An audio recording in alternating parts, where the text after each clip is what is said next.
And we already talked about the plan part. The most important thing is define your avatar and embrace that story that you want to tell to the avatar. That's it, okay? Now, the other thing you're going to need to plan is what is the format of the content. There's audio podcasting, there's video podcasting, both of them are podcasts. Podcast is simply digital, portable media released consistently. So it's like a serial show. Just like, you DVR your shows at home and watch. When we release a new episode, we got people subscribe to our show and they're automatically getting our new audio and video podcast that we put out.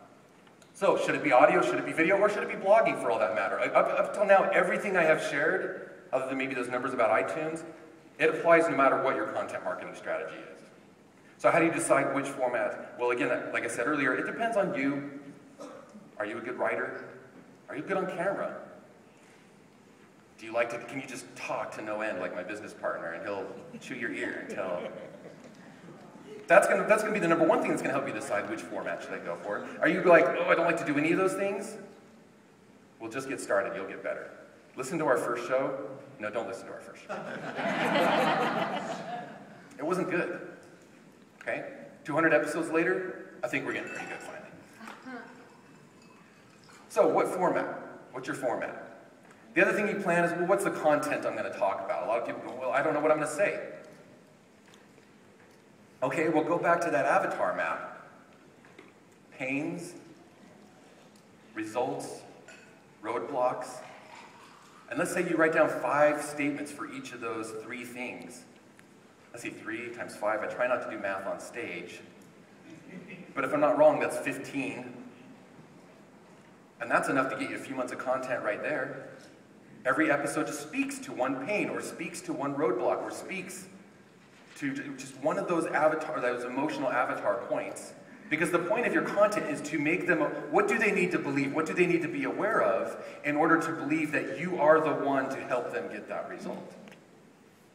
So when they come to us, we're validating the belief that internet business is a very valid way to entrepreneurship. Yes, it can get you out of your job. Yes, we are the people to help you with that. No, you don't need to have technical knowledge. Because there's tools out there to make it super, super easy. Hey, here's a process of how to choose what the ideal niche is for you. Like, we're just speaking to all those things so that by the time they listen to our podcast for a while, the inevitable conclusion that they come to is, yes, I can do this, and yes, these are the guys to help me to do it.